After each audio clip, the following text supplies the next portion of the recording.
सगळं ध्येय धोरण काय, आपली वाटचाल काय पुढे? नमस्कार. जय शिवसंग्राम संघटनेचं ध्येय धोरण ही जी पूर्वी मेटे साहेब जी ध्येय आणि धोरण घेऊन चालले होते त्याच्यात एक तीळ मात्रही कमी न पडता तेच ध्येय धोरण साहेबांचे पुढे घेऊन चालण्याचा मानस आमचा आहे. शिवस्मारकाचा विषय बारगळला, सरकारकडून पुढे काहीच हालचाली झाल्या नाहीत, तर त्यासंदर्भात आपण पुढे काय करणार?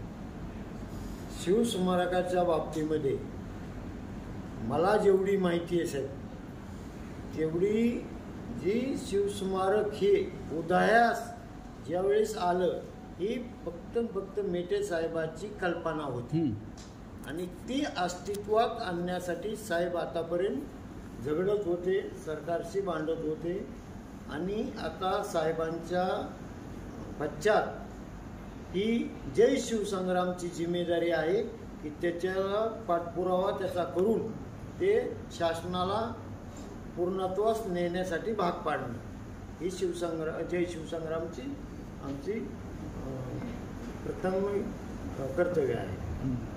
ओके.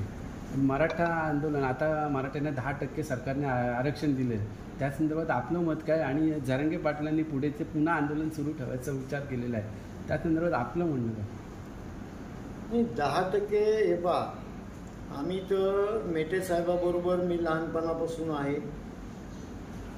साहेबांची पूर्वी ओबीसी मधून आरक्षण मिळावं हीच सुरुवातीपासूनची मागणी होती.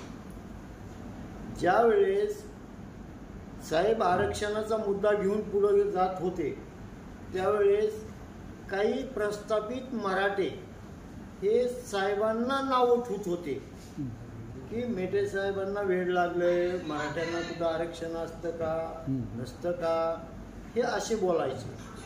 त्यावेळेस मराठा समाजाला सुद्धा गांभीर्य नव्हतं सुरुवातीच्या काळामध्ये, परंतु नंतरच्या काळामध्ये समाजाच्या ज्या वेळेस लक्षात येत गेलं की बाबा आपण सुद्धा आरक्षणासाठी पात्र व्हायला पाहिजे किंवा पात्र आहोत आपण. कारण का पूर्वी असं असायचं की ज्यांना 100 एकर जमीन आहे त्यांना आज 2 एकरवर आल्यात. समाज आमचा आलाय, हे दारिद्र्यरेषेमध्ये गेला तो. जे आपण इतर बलुतेदार आपण जे म्हणतो किंवा लोक म्हणतात त्यांच्याकडे 10 एकर झाली पण मराठा समाजाकडे 2 एकर राहिले, तर आरक्षणाची तर गरज आज आहेच ना. बरोबर. तर तोच मुद्दा घेऊन साहेब पुढे जात होते. आजच्या परिस्थितीवर जर बोलायचं झालं तर साहेबांची जी मागणी होती की आरक्षण हा मिळाला पाहिजे समाजाला. आम्ही सरकारचं 10% आरक्षण दिलंय, कमी झालं, पूर्वी 16% दिलं होतं, आता 10% केलं, तरी त्याच्यातही समाधानी आहोत. आम्ही आरक्षण दिलं पण ते टिकलं पाहिजे. आरक्षण हे टिकलं पाहिजे. याच्या आधी 2 वेळेस दिलेलं आहे आरक्षण आहे पण ते कोर्टामध्ये टिकलं नाही. पण आता हे पण टिकलं पाहिजे. कायदाच करून घेतलेला आहे त्यांनी. कायदा केला तरी 14च्या इलेक्शनच्या नंतर गेल्या वेळेस सुद्धा फडणवीस साहेबांनी कायदाच केला होता. हिवाळी अधिवेशन नागपूरचं जे अधिवेशन झालं तिथं कायदाच केला होता, पण त्याला बी चॅलेंज झाल्याच्या नंतर आरक्षण रद्द झालं.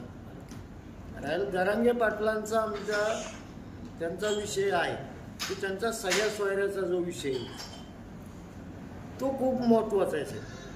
हे आरक्षणाचा पार्ट वेगळा आहे आणि कुणबी प्रमाणपत्राचा हा मुद्दा वेगळा आहे. म्हणजे सगळ्या सोयऱ्यांना आरक्षण मिळालं पाहिजे या मताचे आम्ही आहोत. ओके. आणि त्यांना जरांगे पाटलांना जय शिवसंग्रामचा पूर्णपणे आमचा पाठिंबा आहे सगळ्या सोयऱ्यांच्या लागू करण्यासाठी. मराठा आरक्षणाने 10% दिलंय, ही ओपन मधल्या मराठा समाजाला दिलंय, पण ही ओबीसी समाजामध्ये आम्हाला येण्यासाठी हा सगळ्या सोयऱ्याचा जे निघणं त्याच्यावर अंमलबजावणी होणं खूप काळाची गरज आहे. आज काय कार्यक्रम होते सर तुमचे? आज कार्यक्रम आज कार्यक्रम आमचे मुंबई आणि ठाणे जिल्हा याची पदाधिकाऱ्यांची बैठक आणि काही प्रवेश आणि पदाधिकाऱ्यांच्या नियुक्त्या होत्या. त्या संदर्भामध्ये आम्ही ठाण्यामध्ये बैठक घेतली.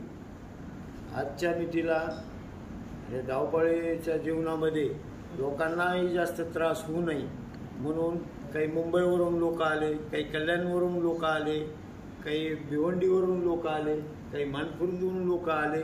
असे ज्यांना की सेंटर पडल यासाठी ठाणे निवडलं आणि ठाण्यामध्ये आम्ही नियुक्त्या केलेल्या आहे आणि प्रवेश घेतलेला आहे. आगामी लोकसभा विधानसभा निवडणुकींसाठी आपलं योगदान काय किंवा आपण काही उमेदवार जय शिवसंग्राम ही संघटना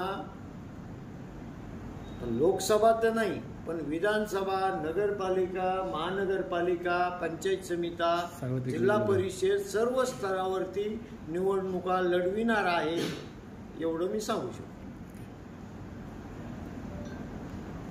धन्यवाद.